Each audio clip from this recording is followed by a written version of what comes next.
국민 라디오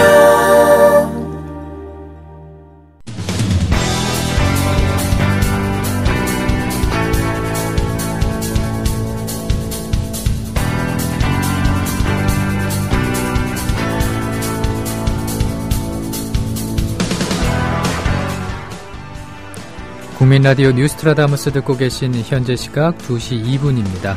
정가 소식 살펴보겠습니다. 여의도 리포트 시간인데요. 김효진 PD 오늘은 스튜디오에 나와 있습니다.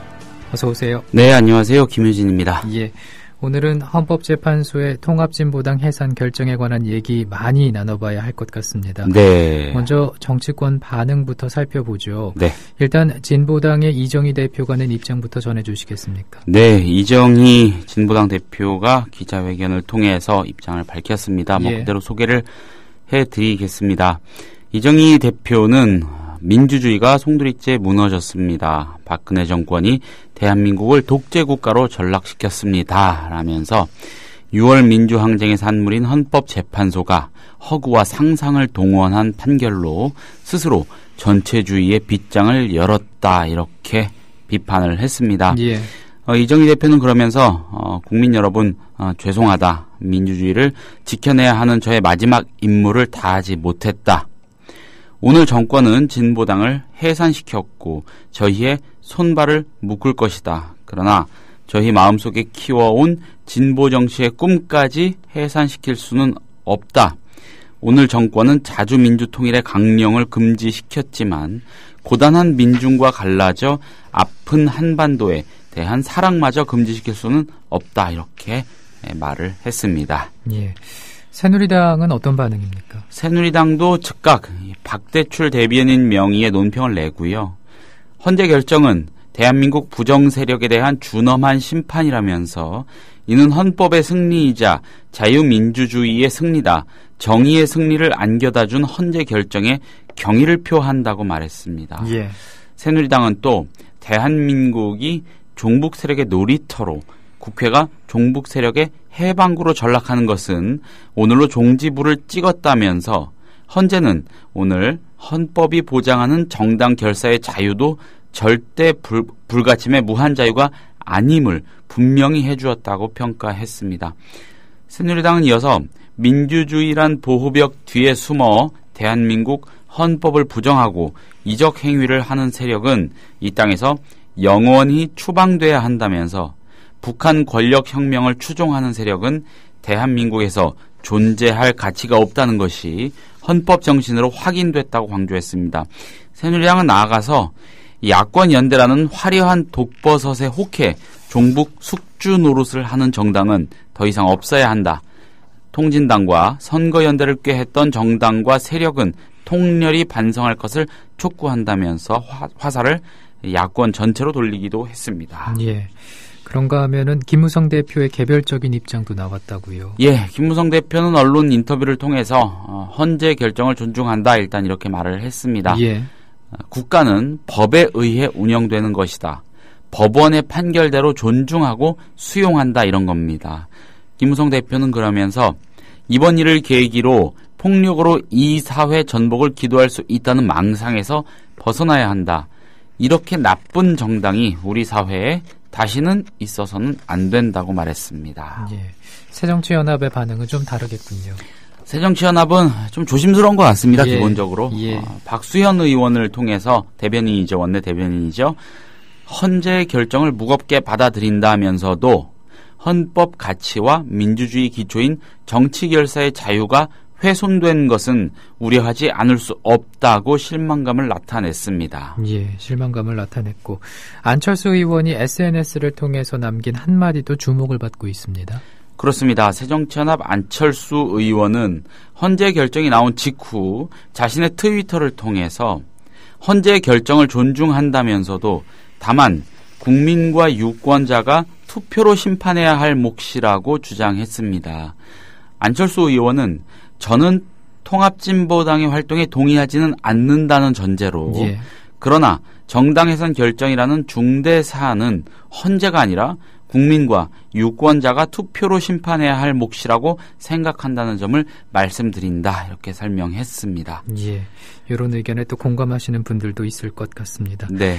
향후 절차에 관한 문제도 좀 살펴보겠습니다. 네. 중앙선거관리위원회가 즉각 후속 절차에 돌입한 분위기입니다. 네, 오늘 헌재 결정으로 해산됐죠. 그리고 소속 국회의원 5명 전원이 의원직을 상실했습니다. 진보당은요. 이렇게 되면서 이들 가운데 지역구 의원 3명의 선거구에서는 내년 4월에 보궐선거가 치러지게 됩니다. 선관위가 즉각적으로 이런 결정을 하고 절차에 들어갔고요. 중앙선관위 관계자가 통신사인 연합뉴스를 통해서 진보당 의원 지역구 3곳에서 내년 4월 보궐선거가 시행된다 이렇게 밝혔고요. 선거일은 4월 29일이랍니다. 현역 의원 경기 성남 중원구에 김미희 의원이 있고요. 예. 서울 관악을 이상규 의원 그리고 광주 서구을 오병윤 의원 등 3명입니다. 예. 이 비례대표 부분도 궁금하실 겁니다. 현재 수감 중이죠. 이석기 의원 그리고 김재현 의원이 비례대표인데 이 비례대표 의원 2명의 의원직 상실과 관련해서는 이 2명의 의석을 따로 승계하는 절차 없이 내후년 예. 20대 총선 때까지 현 상황을 유지합니다. 그러니까 지금 의원 전체 수가 300명 아닙니까? 예. 298명으로 줄어든 채로 다음 총선까지 간다. 이번 회기는 마친다 이런 겁니다. 그렇군요. 예. 그리고 현재 진보당의 광역의원 3명 비례대표로 있고 또 기초의원 34명 등등 지방의원들이 꽤 있는데 이들의 의원직 상실 여부는 헌재 결정문을 검토한 뒤에 여러 가지 좀 해석을 한 뒤에 결정을 하겠다 이런 입장입니다. 예, 또 상황이 어떻게 진행이 되는지 살펴봐야겠습니다. 네. 그런가 하면은 선관위는 동시에 진보당에 대한 국고 보조금 또 재산 환수 작업에도 착수했죠. 예, 중앙선관위는 이 정치자금법 등등등을 근거로 해서 오늘 바로 진보당 그리고 산하 정책연구소의 자녀재산 및 보조금 반환에 관한 공문을 송달하고요. 14일 이내 회계보고 14일 안에 회계보고를 하도록 조치를 했습니다. 2주군요. 예, 2주 안에 보고하라 이런 겁니다. 정치자금법 제30조는요. 보조금을 지급받은 정당이 해산된 경우 보조금 지출 내역을 중선관위에 보고하고 잔액이 있는 때 반환하도록 정합니다. 보조금 반환 안 하면은 압류 같은 강제 수단이 동원이 됩니다. 이에 따라서 중앙선관위는 진보당 보조금 지출 내역을 이달 29일까지 보고하도록 했고요. 국고보조금 수입 계좌와 정치자금 지출 계좌를 압류하기로 했습니다. 참고로 진보당이 2011년 12월에 창당된 뒤에 2012년부터 받은 국고보조금 163억 원이 조금 넘는다고 합니다. 예. 또 지난 3년간 받은 기탁금이 14억 4천만 원 정도 된다고 하고요. 이 가운데 지난해 11월 해산 심판이 청구된 이후 1년 동안 진보당이 받은 국고보조금은 선거보조금 28억 원 등 총 60억여 원 정도 됩니다. 근데 예금 같은 자녀재산은 어떻게 된다고 합니까? 예, 남은 국고보조금뿐 아니라 예금 등등 정당의 자녀 재산도 모두 국고로 귀속이 됩니다. 예. 정당법 제48조 제2항은 헌재 해산 결정에 의해 해산된 정당의 자녀 재산은 국고에 귀속하도록 규정합니다. 중선관위가 파악한 자료에 따르면은요, 진보당의 재산은 현금과 예금 18억 3,600만 원, 비품 2억 6천만 원, 또 시도당 건물 600만 원, 뭐 임대료 같은 거겠죠. 예. 채무가 7억 4,600만 원 정도가 있어서 실제 재산은 13억 6천만 원 정도 된다고 합니다. 파악을 언제 이렇게 또 깨알같이 해놓고 있었나 싶기도 하고 이에 따라서 진보당은 해산일로부터 2개월 이내 그러니까 내년 2월 19일 안에 이 돈을 다 국고에 귀속시켜야 하는 그런 상황에 놓이게 됐고요. 아무튼 뭐 이런 절차를 즉각 거치게 됐습니다. 선관위는 또한 자녀재산 처분 금지 가처분 신청을 하고요. 어디 딴 데 못 쓰도록이요. 미납부 시 납부기한을 정해서 독촉장 발부 같은 절차 밟은 뒤에 독촉장 발부 같은 절차를 거친 뒤에 그때까지도 납부 안 하면은 세무서에 징수 위탁이라는 걸 해야 한답니다. 예. 그러니까 뭐 싹 빼앗아 오는 그런 절차가 남아 있다는 거겠죠. 그렇군요. 예. 아무튼 그 헌법재판소의 이번 판결에 따른 여파도 또 상당할 것으로 보입니다. 네. 다른 소식 알아보죠. 박근혜 대통령 지지율이 집권 후에 사상 최저를 기록했다는 소식이 있습니다. 네. 예, 오늘 결정 이후 또 어떻게 움직일지 참 궁금합니다. 예. 일단 오늘 나온 게 있으니까 좀 전해드리겠습니다. 한국갤럽이 오늘 정례조사 결과를 발표한 겁니다. 전주보다 4%포인트 정도 줄어서 37%를 기록했고요. 예. 이건 취임 후 처음으로 갤럽 조사에서 40%대가 무너진 거고 최저치인 겁니다. 대통령 이 직무 수행에 대한 이 부정평가는 반대로 전주보다 4%포인트 오른 52%로 역시 최고치를 보인 겁니다. 예. 지지율과의 격차가 15%포인트까지 벌어졌습니다.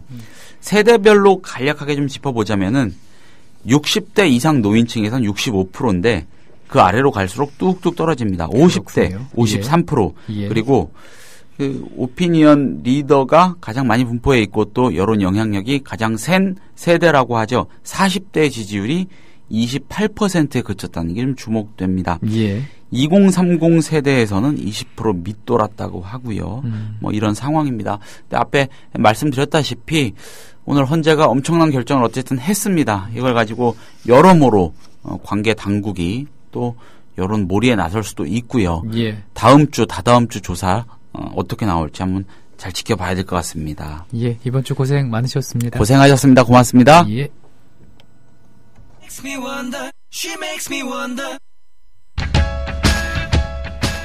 김현주 PD가 단독 취재했습니다. 이곳은 공주보 상류입니다. 이미 20일 전쯤 이곳에서 큰빛 이끼벌레의 번식이 확인됐지만 이후 아무런 조치도 취해지지 않았습니다. 국민TV 뉴스K의 막내인 김현주 PD. 하루 4분 리포트를 위해 아침부터 밤까지 열정을 아끼지 않는 그녀. 자신이 하는 일을 설명하는데. 전태일 열사 아시죠? 자기 몸과 노동법전을 함께 태웠던 분 말이에요. 제가 하는 일은 오늘의 전태일에게 마이크를 들이대는 일, 그 일이에요. 미디어 협동조합. 이 세상에 억울한 사연이 모두 사라지는 그날까지 최선을 다하겠습니다. 조합원 가입으로 동참하실 수 있습니다. 지금까지 종로 보신각 집회 현장에서 국민TV 뉴스 김현주입니다. 국민 라디오와 국민 TV를 다시 읽고 듣고 보실 수 있습니다. 대한민국 공정언론의 산실, 미디어 협동조합이 만든 인터넷 신문. 기자들이 현장에서 보내온 생생한 속보, 전문가들의 깊이 있는 분석. 국민 TV 뉴스. 공정뉴스의 관문, news.국민.tv. 지금 접속하세요. 국민라디오 뉴스트라다무스 함께하고 계십니다. 계속해서 아는필 기자의 뉴스 브리핑입니다. 어서 오세요. 예, 안녕하세요. 헌법재판소가 통합진보당 정당 해산을 인용하면서 국제사회의 비판이 거셀 것으로 전망이 됩니다. 헌재 판결 직후 국제 엠네스티가 우려를 표하고 나섰다고요? 예, 그렇습니다. 오늘 오전 헌법재판소의 통합진보당 해산 결정 직후 국제 엠네스티는 이번 헌재 결정으로 인해 한국에서 표현과 결사의 자유가 위축되는 대가를 치를 수 있다고 지적했습니다. 예. 로젠 라이프 국제 엠네스티 동아시아 사무소 조사국장은 통합진보당 해산 결정을 보면서 당국이 표현과 결사의 자유를 존중하고 지킬 의지가 있는지 심각한 의문이 든다며 정당에서는 엄청난 영향과 결과를 낳을 수 있기 때문에 오로지 극도로 제한된 경우에 한해야 한다고 말했습니다. 로젠 라이프 조사국장은 한국 정부가 국가 안보를 가장해 야당 정치인들을 탄압하고 표현의 자유를 위축시키고 있다며 당국은 국가보안법을 적용해 정부에 반대하는 사람들을 억누르고 다른 정치적 견해를 갖고 있는 개인을 기소하고 있다고 꼬집었습니다. 그러면서 결코 안보에 대한 우려를 이용해 다른 정치적 견해를 표현하고 있는 사람들의 권리를 부정해서는 안 된다고 강조했습니다. 예, 헌재 판결 직후 국제 엠네스티가 우려를 표하고 있다는 내용이었는데 국내에서는 참여연대가 헌법재판소를 규탄을 했군요. 예, 참여연대는 오늘 헌법재판소의 통진당 해산 결정에 대해 결코 동의할 수 없고 한국 민주주의의 발전에 치명상을 입힌 헌법재판소를 규탄한다고 반발했습니다. 참여연대는 오늘 논평을 통해 참여연대는 통합진보당의 목적과 활동이 민주적 기본질서에 위배한다고 본 헌법재판관들의 관점에 대해 전혀 동의하지 않으며 이는 헌법재판관들의 폭력이라고 비판하면서 이같이 말했습니다. 예. 참여연대는 헌법재판소의 결정이야말로 헌재 스스로 밝힌 사회적 다양성과 상대적 세계관을 인정해야 유지 가능한 우리 민주적 기본 질서에 반하는 것이며 다양한 스펙트럼의 이념을 주장할 수 있어야 한다고 한 헌법재판소의 기존 입장을 정면으로 부정한 것이라며 민주적 기본 질서와 헌법 정신을 부정한 헌법재판소라면 존재 의미가 없고 강제 해산을 청구했던 정부도 마찬가지라고 헌법재판소와 정부를 함께 비판했습니다. 참여연대는 또한 한국의 민주주의는 독재와 권위주의 세력에 맞섰던 국민들의 지난한 저항을 통해 그나마 발전해왔지만 이제 헌법재판소와 정부가 이를 부정해버렸다며 이들의 폭력으로부터 한국 민주주의를 지켜야 하는 작금의 현실에 절망감을 느낀다라고 개탄했습니다. 예. 관련해서 한 가지만 더 알아보죠. 진중권 교수는 헌재가 집단으로 실성했다 이렇게 강하게 비판을 했습니다. 예, 그 외에도 정말 많은 비판의 목소리가 나왔는데요. 예. 그 가운데서 진중권 동양대 교수의 글을 소개해드리겠습니다. 진 교수는 오늘 헌재의 진보당 해산 결정에 대해서 진보당 해산은 법리적으로 무리다. 그런데 시대가 미쳐버린지라 라고 헌재를 맹질타했습니다. 진 교수는 트위터를 통해 한국 사법의 흑역사라고 단언을 하면서 헌재냐 인민재판이냐 남조선이나 북조선이나 조선은 하나다라고 비꼰 뒤에 집단으로 실성이라고 헌법재판소를 맹비난했습니다. 진 교수는 헌재 결정 전인 지난 17일에도 진보당을 좋아하지는 않지만 통합진보당의 해산에는 반대합니다 라면서 민주주의는 그저 다수결의 원리에 불과한 게 아니라 동시에 소수자에 대한 관용과 인내의 정신이기도 하기 때문이다 라면서 해산 반대 입장을 밝혔었습니다. 예. 다른 얘기 해보겠습니다. 외신을 살펴보니까 삼성이 브라질 석유기업 관계자들에게 뇌물을 줬다 이런 보도가 나왔군요. 예, 미국 월스트리트 저널은 현지 시각으로 15일 브라질 최대 석유기업인 페트로브라스 전 해외사업부문 총괄 임원인 네스트로 세르베로 등 관련 인사 4명이 드릴십, 원유시 추선이죠. 이 드릴십 2척의 수주를 돕는 조건으로 삼성중공업으로부터 5,300만 달러, 580억 원 정도의 뇌물을 받은 혐의로 기소됐다고 보도했습니다. 예. 이러한 뇌물을 준 대가로 삼성중공업은 페트로브라스로부터 각각 5억 8,600만 달러, 6,400억 원, 그리고 6억 1,600만 달러, 6,700억 정도가 되는 드릴십 수주 2건을 따내서 건조했다는 내용입니다. 페트로브라스의 전 임원인 세르베로의 친구 페르난도 수아레스가 삼성의 브로커 역할을 한 훌리오 까마루구에게 뇌물을 요구했다고 브라질 검찰에 털어놓았는데요. 월스트리트 저널은 수아레스가 브라질 정계와 밀접한 연관이 있는 로비스트다라고 보도했습니다. 또 브라질 검찰은 수아레스가 세르베로에게 뇌물의 일부를 건네줬다는 데에는 의심의 여지가 없다며 세르베로는 삼성과 페트로브라스의 관계를 이해하기 위한 핵심 인물이다라고 설명했습니다. 내용이 이름이 많이 나오고 내용이 복잡한데요. 간단히 핵심만 말씀을 드리면 예. 삼성이 드릴십 수주, 원유시 추선 수주를 따내기 위해서 뇌물을 줬고 관련 로비스트들이 브라질 검찰에 이러한 내용을 실토했다. 이러한 내용이라고 볼 수 있습니다. 예. 하지만 삼성은 월스트리트 저널이 보낸 이메일에 대해 답장하기를 거부했는데요. 삼성중공업 관계자는 어제자 한국일보에 2006년 중개회사를 통해 드릴십 수주전에 참여했고 수주가 끝나고 중개 수수료를 합법적으로 지불했을 뿐이다 라고 말했습니다. 이 관계자는 또 브라질 사법당국으로부터 어떤 연락도 받지 못했다고 밝혔습니다. 예. 이 관련해서 추가 기사가 나올 수 있을지 모르겠지만 예, 네. 아무튼 더 지켜봐야 되겠습니다. 근데 우리나라 언론은 보니까는 이 소식을 거의 다루고 있지 않죠. 예, 그렇습니다. 예. 굉장히 큰 내용이라고 볼 수 있는데요. 삼성이 주장한 대로 단순한 중개 수수료로 보기엔 580억 규모가 너무 큽니다. 그렇기 때문에 굉장히 중요하고 또 국내 언론도 충분히 다룰 만한 사안인데 예. 제가 조금 전인 오후 1시에 포털 사이트에 삼성과 브라질을 함께 검색해 본 결과 스페셜 경제라고 하는 인터넷 매체 단 한 곳만 이 소식을 다뤘습니다. 그럼 여기도 이제 월스트리트 저널의 외신 네. 보도를 그냥 이렇게 그렇습니다. 요약해서 정리해서 나온 내놓은 거군요. 예, 월스트리트 저널의 보도를 인용해서 예, 네. 관련 내용을 좀 전했는데요. 예. 하지만 같은 검색 화면에 담긴 것 중에 삼성전자 브라질에서 솔브 포 투모로우 시상식 개최라는 어떤 행사 소개하는 그런 제목의 기사는 지난 11일자 기사였는데요. 이 내용은 관련 기사가 48건이었습니다. 굉장히 대조적이었다고 볼 수 있습니다. 예. 사실상 삼성중공업의 브라질 뇌물 의혹 기사는 현재 외신을 통해서만 접할 수 있는 상황인데요. 이러한 내용을 전한 팩트홀은 재벌에 의한 언론 통제가 아닌지 의심된다고 지적했습니다. 한편 삼성이 뇌물을 준 것으로 알려진 브라질 석유기업 페트로브라스는 1953년 설립된 석유가스를 탐사기업으로 예. 석유가스 탐사기업으로 시장 점유율과 총 매출액 기준으로 남미 최대 규모를 자랑합니다.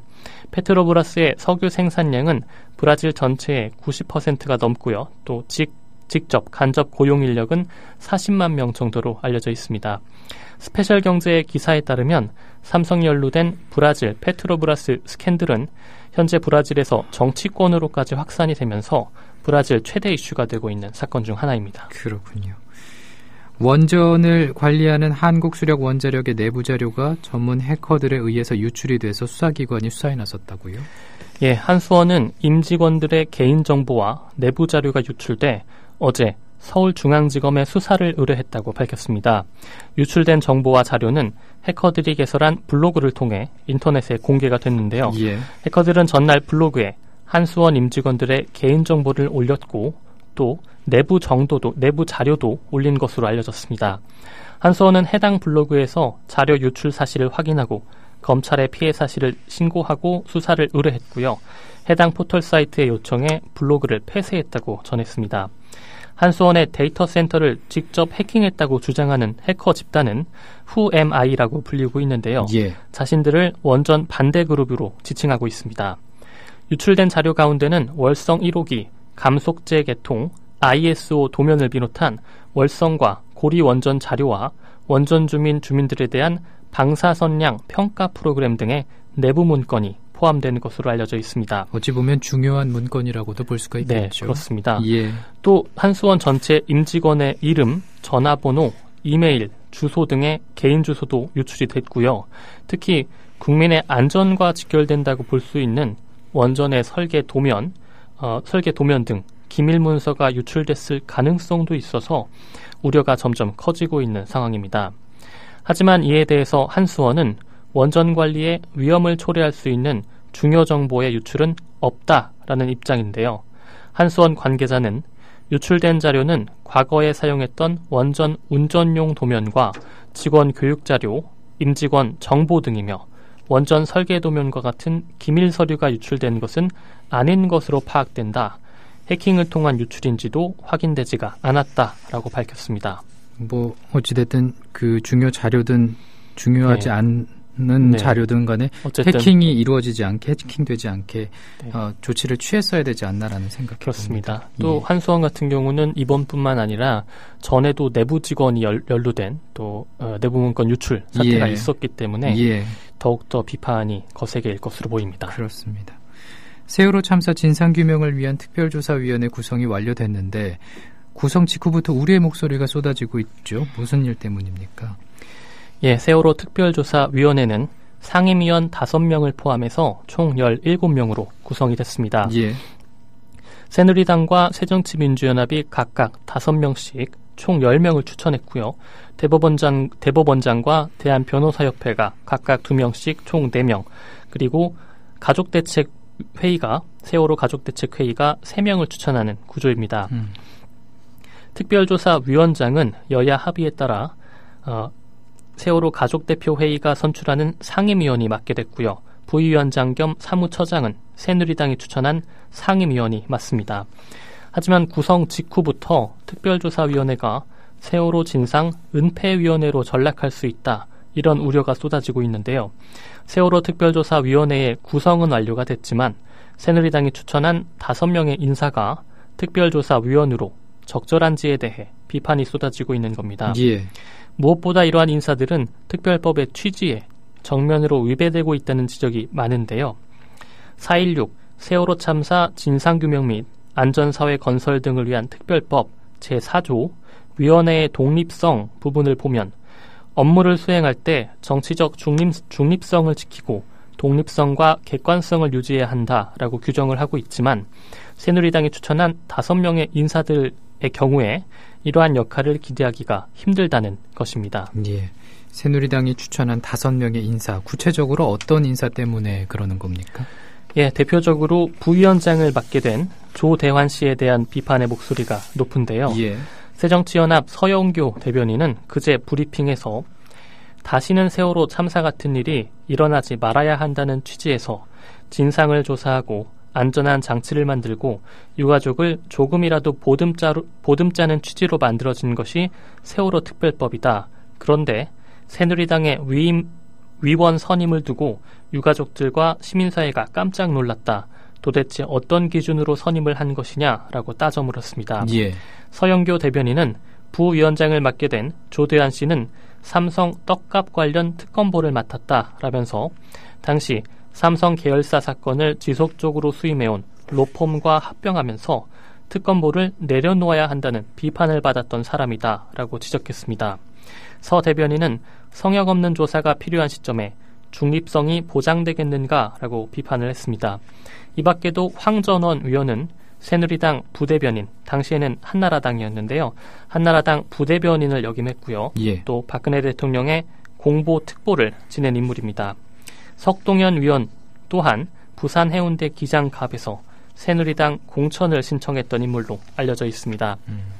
이에 대해서 세월호 유가족들은 철저한 진상규명을 위해 반드시 전제되어야 할 원칙과 기준은 독립성과 진상규명 의지라며 새누리당은 5명을 선정함으로써 자신들 스스로 믿어달라 강변했던 독립성과 진상규명의 의지라는 원칙과 기준을 정면으로 무시했다고 꼬집었습니다. 예.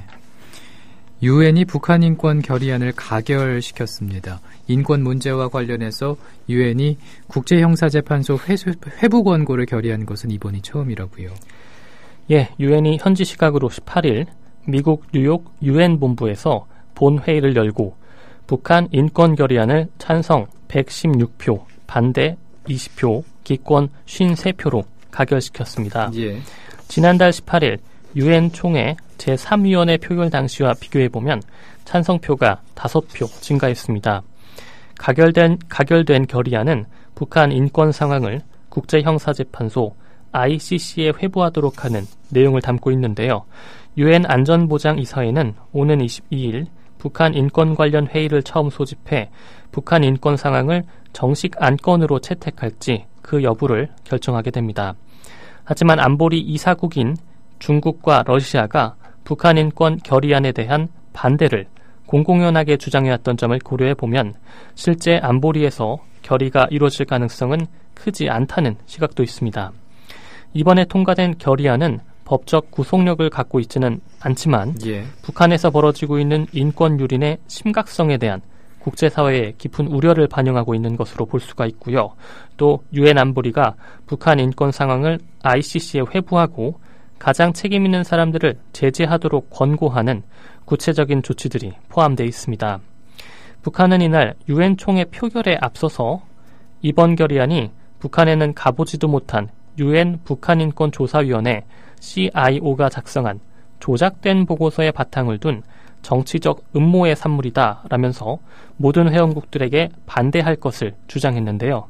가결이 결정된 후 안명훈 북한 차석 대사는 이번 결의안은 미국이 인권을 명목 삼아 북한 정권의 대외 이미지를 실추시키고 북한 정권의 체제와 이데올로기를 붕괴시키려는 사악한 음모로 상정됐고 채택됐음을 다시 한번 입증한 셈이다 라고 주장했습니다. 예, 지금까지 국민TV 뉴스 아는필 기자였습니다. 고맙습니다. 네, 고맙습니다. 미디어 협동조합 국민TV 뉴스K 앵커 노종면입니다. 정치 권력, 재벌, 특정 지배 주주로부터 오염되지 않는 언론, 국민TV가 그 실험을 해나가고 있습니다. 이런 언론이 지속 가능하다면 다른 여러 언론도 따라올 것입니다. 닻을 올린 국민TV, 순항하도록 힘을 실어주십시오.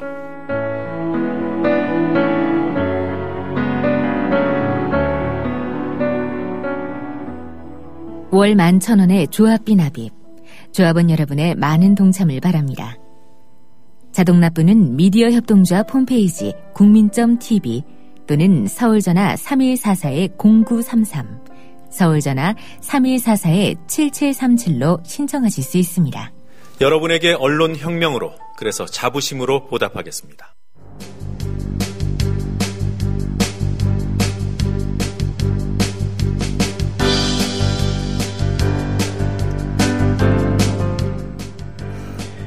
프로야구에는 비활동 기간에 합동훈련을 금지한다는 규정이 있습니다. 그런데 넥센의 훈련 장면이 언론에 공개되면서 비활동 기간 훈련이 이슈가 되고 있는데요.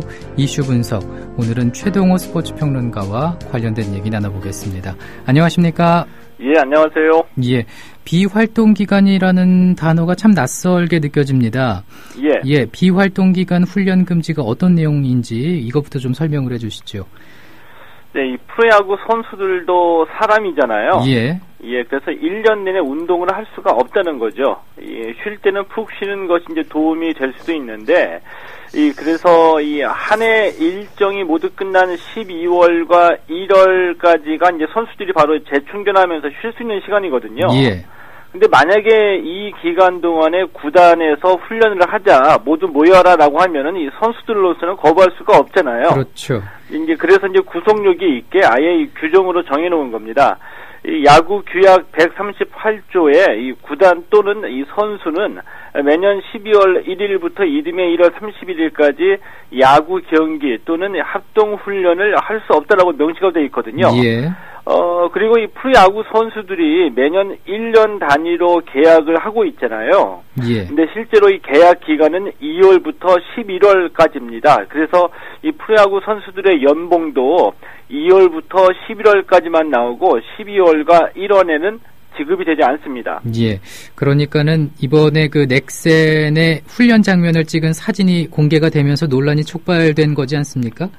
예, 그렇습니다. 이 넥센이 훈련하는 모습이 공개가 됐는데, 이 비활동 기간 중에 훈련을 금지한다는 거는 이 구단이 선수들을 소집을 해가지고, 이 구단 소속의 코치하고 트레이너가 입회하면서 실시하는 훈련을 금지한다는 내용이거든요. 예. 이 선수 개개인이 자율적으로 하는 훈련은 이제 상관이 없습니다. 이제 그런데, 넥센의 훈련 장면을 찍은 사진에 넥센 코치들이 선수들을 지도하는 모습이 잡혔다는 거죠. 예.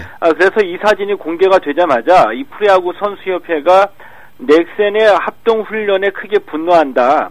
이 진상 파악 후에 이 사실로 드러나게 되면은 엄중한 제재를 가하겠다라는 입장을 밝히면서 이 비활동 기간 논란에 불을 붙이게 된 겁니다. 예. 김성근 감독 얘기도 나오던데요. 프로야구 선수협회의 지적이 김성근 감독을 표적으로 하고 있다는 얘기는 무슨 뜻입니까? 제가 보기에는 이 자라보고 놀란 가슴이 소뚜껑 보고 놀란다는 식의 너무 앞서간 내용이라고 보는데요. 언론에서 딱 쓰기 좋은 내용이었기 때문에 좀 기사가 좀 부풀려진 경향도 있다라고 봅니다. 예. 이 선수협회가 지난 12월 2일에 정기총회를 열었거든요. 이 자리에서 이 비활동 기간 합동훈련 금지를 강화했습니다. 그러니까 이전까지는 이 재활 선수나 이 당해 연도에 군에서 제대한 선수는 합동훈련을 허용을 했었는데, 올해부터는 선수협이 자체적으로 이 재활 선수하고 군 제대 선수의 훈련을 금지시키겠다는 내용이었었거든요. 예. 근데 바로 그 직후에 이 넥센의 훈련 장면이 보도가 됐고, 이 선수협회 박충식 사무총장이 언론과 인터뷰하면서 오히려 이 넥센은 피해자다. 이 김성근 감독이 한화로 오면서 이 선수협회가 비활동 기간 규정을 강화한 것이다라고 얘기를 했는데 바로 이것을 두고서 일부 언론이 이 김성근 감독 표적서를 보도하면서 비활동 기간 이 논란이 확대가 된 측면이 있다라고 봅니다. 그러면은 김성근 감독 때문에 훈련 금지를 강화했다는 건가요? 아니면은 김성근 감독이 비활동 기간에 훈련을 했기 때문에 제재를 하겠다 이런 뜻입니까? 이 김성근 감독이 비활동 기간인 이번 달에도 이 한화의 전지훈련 계획을 세웠습니다. 예. 그런데 이 결국 선수협회 의견을 받아들여서 이번 달 전지훈련 계획을 취소했거든요. 그런데 이 훈련 계획을 취소하면서 김성근 감독이 12월에 훈련을 하지 않는 것은 자살 행위라고 이제 강하게 비판을 하기도 했습니다. 이 김성근 감독이 워낙 이 훈련도 많이 시키고 또 이 소신을 지키는 감독이기 때문에 이 선수협회가 이 김성근 감독이 비활동 기간에 합동 훈련을 시킬 수도 있다는 전제 하에 훈련 금지를 강화한 것이었었거든요. 때문에 이 김성근 감독은 선수협회 의견을 받아들였기 때문에 규정을 위반하지는 않았고요. 뭐 이런 것을 두고서 이 언론에서 김성근 표적이라고까지 제목을 달면서 이 감정 대립이라는 표현까지 쓰는 것은 좀 지나치게 앞서간 것이라고 볼 수가 있는 것이죠. 그렇군요. 근데 박충식 감독이 넥센이 피해자다라고 말을 했다는데 이거는 또 어떤 뜻으로 볼 수가 있겠습니까? 이제 그러니까 앞서 말씀드린 취지대로 이 선수협회가 김성근 감독을 의식해가지고 이 훈련 금지를 강화하면서 벼르고 있었거든요.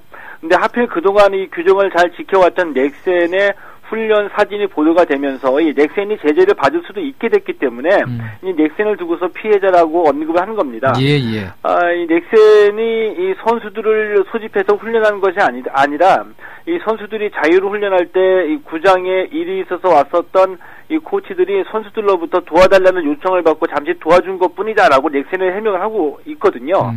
그래서 이 선수협회 박충식 총장이 이 넥센의 훈련 사진이 보도된 직후에 분노한다라는 강경한 입장을 취했었는데 불과 하루 만에 오해가 풀렸다라고 입장을 바꿨습니다. 이 부분도 이제 선수협회가 야구 팬들로부터 좀 이 비난을 받고 있는 대목이기도 하죠. 근데 이번 일을 두고서 프로야구 선수협회에 대한 선수들과 팬들의 불만이 나오고 있는데 선수협회에 대한 불만은 어떤 배경을 갖고 있다고 보십니까? 이 선수협회가 스타 선수들 위주로 움직이면서 이 기득권을 보호하는 단체가 돼버린 것이 아니냐는 지적이거든요. 이 선수협회에 대한 불만은 이 앞서서 이 롯데의 CCTV 선수 사찰건이 터졌을 때부터 쌓였었거든요. 이 12월부터 1월까지 비활동 기간을 두는 것이 선수들에게 도움이 되는 것은 분명히 맞는 일인데, 그런데 이제 선수 개개인별로 좀 사정이 다를 수도 있잖아요. 무조건 모든 선수들의 훈련을 금지하는 것이 이 기득권을 갖고 있는 선수들에게 유리하다는 이런 지적이죠. 그러니까 비활동 기간에도 실제적으로 훈련이 필요한 선수들도 있다는 말씀인데 어떤 선수들 얘기하는 겁니까? 간단하게 말씀을 드리면은 실력이 부족한 선수들이라고 할 수가 있겠죠. 그러니까 1.5군이나 2군 선수들 또 이 신인 선수들 같은 경우에는 뭐 이미 이 억대 연봉을 받고 있는 주전 선수들을 쫓아가기 위해서 12월과 1월에도 훈련을 해야 된다는 얘기입니다. 그런데 이제 선수협회가 일방적으로 구단의 이 합동 훈련을 막고 있기 때문에 이 기득권을 갖고 있는 선수들에게 유리하다는 지적이거든요. 예를 들면은 이 비활동 기간인 12월하고 1월에는 이 대부분의 선수들이 몸 만들기라는 웨이트 훈련을 많이 하거든요. 그런데 이 몇억 원씩의 연봉을 받는 주전 선수들은 이 개인 트레이너를 고용을 해가지고 이 괌이나 하와이 같은 이 따뜻한 지역으로 가서 개인 훈련을 하거든요. 그런데 이 주전급 선수를 제외한 이 대부분의 선수들은 이렇게 이 개인 훈련을 할 수 있는 여건이 안 된다는 겁니다. 그러니까 여건이 안 되는 선수들이 이 휴가적으로 훈련하는 방법은 바로 이 구단의 코치나 트레이너와 함께 운동을 해야지 되는 건데 이 트레이너나 이 코치와 함께 운동하면은 비활동 기간 규정을 어기는 것이 되기 때문에 이제 1.5군 또 2군 선수들로서는 불만이 쌓일 수밖에 없다는 거죠. 뭐 예상은 했지만 프로야구 선수들도 부익부 빈익빈이군요.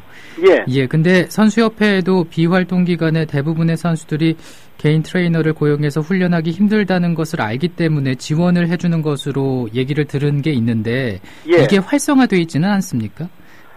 그러니까 선수협회에서도 이 방금 말씀드렸던 이 부익부 빈익빈을 잘 알고 있거든요. 그래서 이제 지원을 해준다고는 하는데 아무래도 부족할 수밖에 없겠죠. 왜냐하면은 이 대부분의 선수들이 개인 트레이너를 고용해가지고 해외 전지 훈련을 나가기가 어려운 형편인데 이 많은 선수들은 선수협회가 지원해주기에는 한계가 있을 수밖에 없다는 얘기입니다. 예. 그리고 이번에는 조금 다른 얘기입니다만은 김성근 감독이 확실히 브랜드 파워가 있다고 볼 수가 있을 것 같습니다.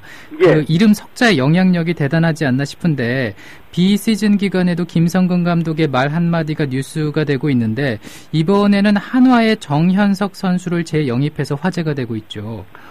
예, 그렇습니다. 이 자유계약 선수라고 하죠. 이 FA 선수를 영입하게 되면은 이 상대팀에서 지명하는 이 보상 선수를 내줘야지 되거든요.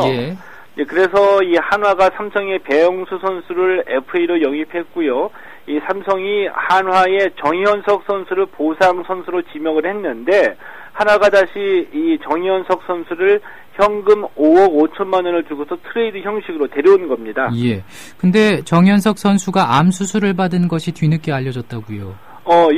이 정영석 선수는 지난 8일에 위암 초기 진단을 받았고요. 12일에 암 제거 수술을 받았거든요. 그런데 삼성이 15일에 정현석 선수를 보상 선수로 지명해서 데려온 겁니다. 이 삼성이 뒤늦게 이제 이 보상 선수를 다시 지명할 수 있는지 KBO에다가 문의를 했는데 이 한화가 이 삼성의 정현석 선수를 그럴 바에야 우리가 다시 데리고 오겠다. 그래서 이 현금 5억 5천만 원을 주고서 데리고 오게 된 거죠. 예, 한화의 의리가 돋보이지 않나 그런 생각을 해보게 되는데 삼성이 정영석 선수를 보상 선수로 지명할 때 암 수술 받은 거 몰랐었습니까? 만약에 이 정현석 선수가 수술을 받고 현재 투병 중이라는 것을 한화가 숨기고 삼성으로 보냈다고 한다면 문제가 커졌었겠죠. 근데 한화는 이 삼성에다가 이 정현석 선수의 수술 사실을 알려줬고요. 이 삼성도 이 부분을 인정을 하고 있습니다. 다만 이 수술 사실을 알고 있는 삼성이 정현석 선수를 데리고 갔다가 뒤늦게 다시 다른 선수를 지명하겠다라고 문의한 것이 좀 이해가 안 가는데 이 삼성이 수술을 문제 삼으니까 한화가 정현석 선수를 다시 우리가 데려오겠다라고 영입을 한 거고요. 이 김성근 감독이 이 삼성이 원하지 않으면은 우리가 어떻게든 다시 정현석을 살려보겠다라고 말을 했는데 이런 면을 보면은 이 한화 또 이 김성근 감독이 선수에 대한 의리를 확실히 보여줬다라고 이제 볼 수가 있는 대목이죠. 예, 암 제거 수술이라고 말씀을 해주셨는데 정현석 선수 현재 상태는 어떻습니까? 다행스럽게도 이 초기에 발견이 됐기 때문에 이제 크게 걱정할 상황은 아닙니다. 내일 오늘 이제 퇴원을 했고요. 이 회복 기간이 6개월 정도 필요하다라고 하는데 충분히 회복을 거친 뒤에 한화에서 재활 훈련을 거칠 것으로 보입니다. 예, 오늘 고맙습니다. 예, 고맙습니다.